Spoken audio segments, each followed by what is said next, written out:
and my teacher, Maulana Dr. Muhammad Fadlur Rahman Ansari Rahimahullah. We are just little candles glowing from the light which came from these great scholars of Islam. It is when you use these two oceans to combine together that you can crack it. A slave woman giving birth to her mistress. I'm going to be brief because it's already 10 o'clock.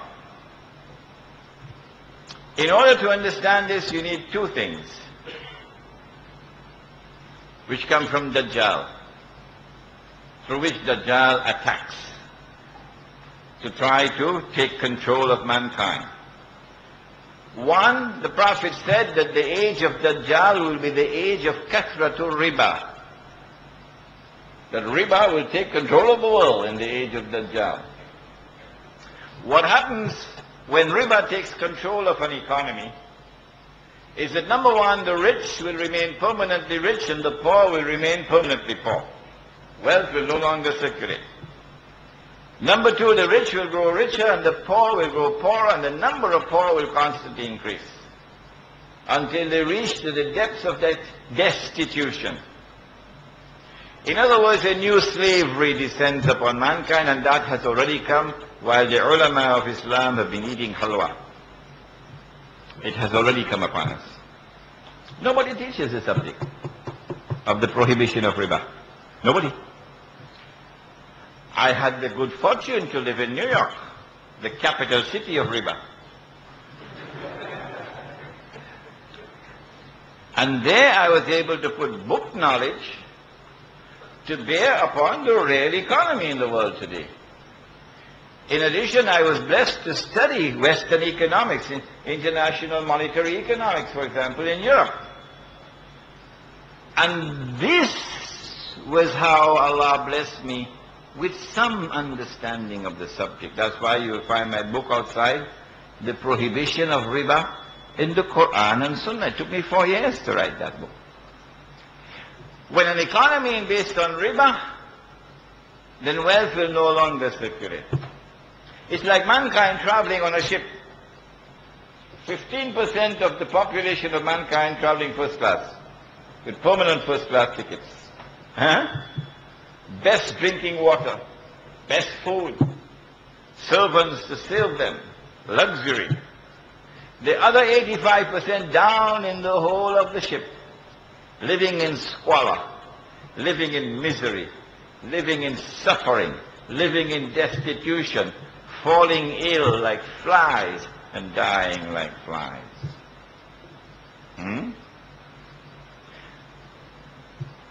So they are slaves down there. That's Indonesia today. That woman, therefore, is a slave woman down in the hold of the ship. She's the one we're talking about. In the age of Dajjal, not only do we have riba, but something else. The last people to come out of Dajjal will be women, said the Prophet ﷺ. And Dajjal will weave such a web of brainwashing of women that a man would have to return to his home and tie down his wife and sister and daughter to protect and preserve them from Dajjal. They're brainwashed. Nothing you can say to them will change their minds. Brainwashed. This is the modern feminist movement. What does the modern feminist movement want to do? If nowhere else in the world you should be able to answer that very easily, Singapore, this country. The modern feminist movement challenges the notion that men and women are functionally different. That men have different basic functions from women. The modern feminist movement wants to remove the barriers. Anything a man does, a woman should have the freedom to do it. And so women embrace the functional role of men in the feminist revolution. But she is too poor to do it. the one down in the hole. The ones who do it are the elite. They're rich. These are the first to embrace the functional role of men. The women traveling first class. What happens when women go out to work the way men do? 7 o'clock in the morning, she's dressed to go to work, the way he is. And she comes back home in the evening, 6 o'clock, 7 o'clock, the same way that he does. And when she dresses to go to work, this is not going to a party, it's going to work.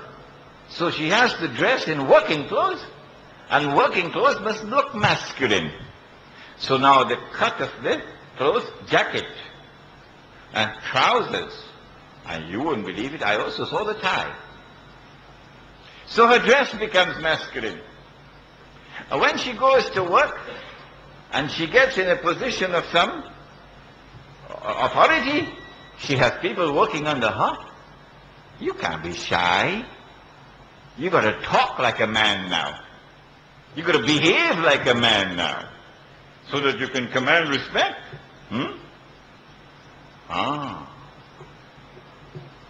But in the Quran, Allah describes women differently. Musa alayhi salam, remember how he drew the water for the girls? And then one of them came back, father sent her back, go call him. And she has to come and approach this man, a woman approaching a man. And Allah describes in the Quran how shy she was, how bashful she is, that she has to approach a man. But Uncle Sam's daughter ain't shy. Huh? That's for kampung. We are modern women.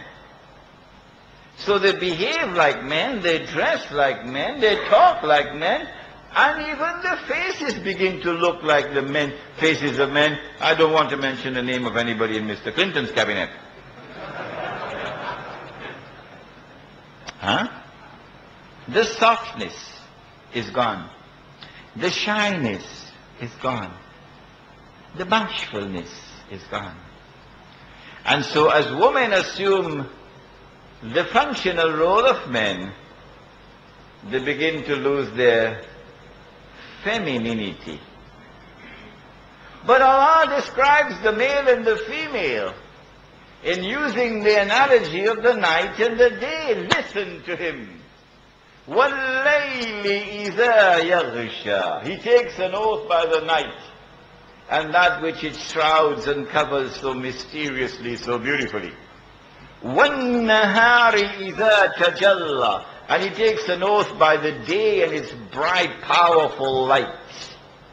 وَمَا خَلَقَ الذَّكَرَ وَالْأُنثَى. That in the same way that Allah created the night and the day, so too did He create the male and the female. Allah wants the day to be day, and He wants the night to be night. When the day is day and the night is night, do you notice the attraction? How much they are attracted to each other?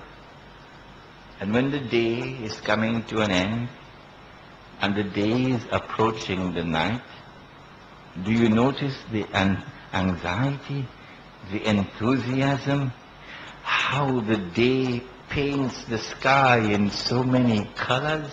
Are you blind? Don't you see it?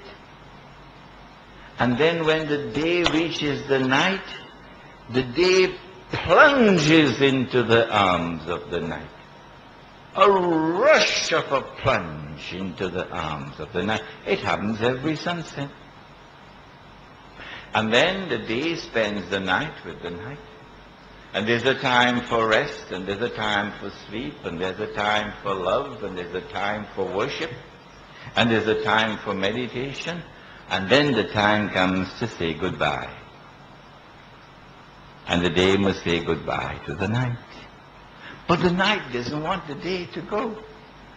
And so the night holds on to the day. And only one ray of light comes out. And then a second ray and a third ray of light. Slowly, slowly, slowly the light comes out in the morning. How different from sunset. So when the day is day,